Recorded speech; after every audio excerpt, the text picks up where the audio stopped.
Saudara-saudara yang kasih Tuhan, anak pendeta Gilbert Garen Lumendong yang merupakan seorang pastor mengundang pertanyaan beberapa orang Kristen belakangan ini.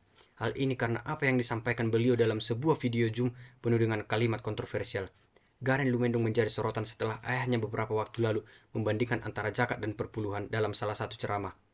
Garen yang mengikuti jejak ayahnya juga sering mengajak jemaat untuk bersedekah atau menabur dengan nominal yang tak sedikit.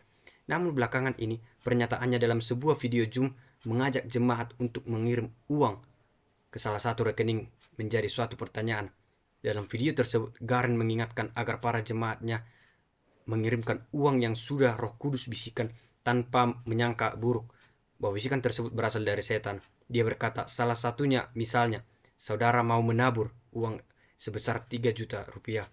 Nah, kalau saya melihat bahwasanya itu merupakan jumlah yang cukup besar, tentu itu merupakan bisikan setan, bukan?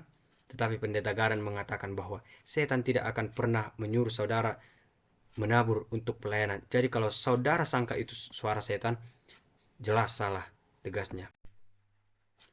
Selanjutnya ia meminta agar orang-orang yang mengikuti Zoom tersebut untuk mengangkat kertas nominal yang mereka tulis dan nantinya akan menyanyikan lagu dan doa yang dikirimkan oleh Garen secara khusus. Namun di tengah-tengah ceramah itu, Garen menyebutkan bahwa nominal yang ditulis tadi langsung dikirim ke rekening yang sudah disiapkannya.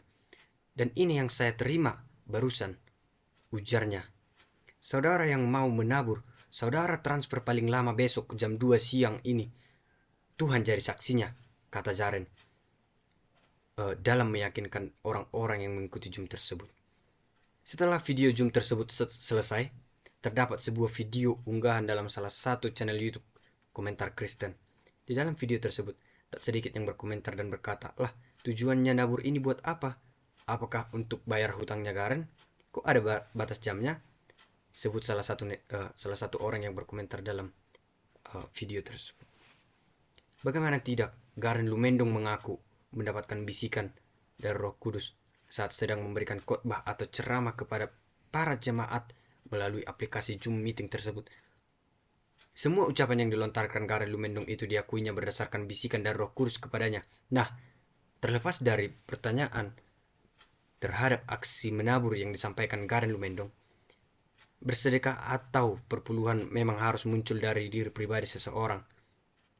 Keikhlasan jadi salah satu unsur yang harus dibawa jika memang ingin melaksanakan dan juga ingin memberikan perpuluhan tersebut.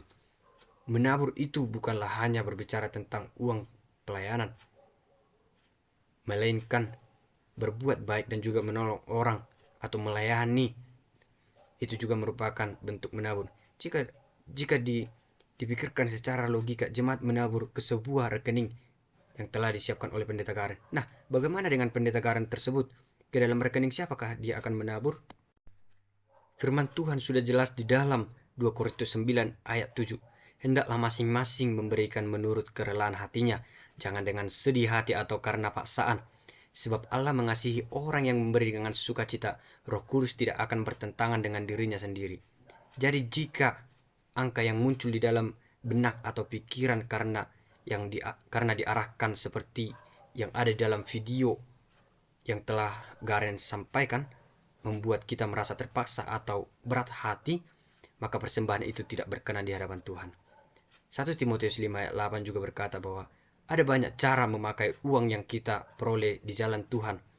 Para rasul menarik persembahan dari jemaat dan tidak satupun dari mereka yang hidup mewah seperti beberapa pendeta-pendeta hari ini.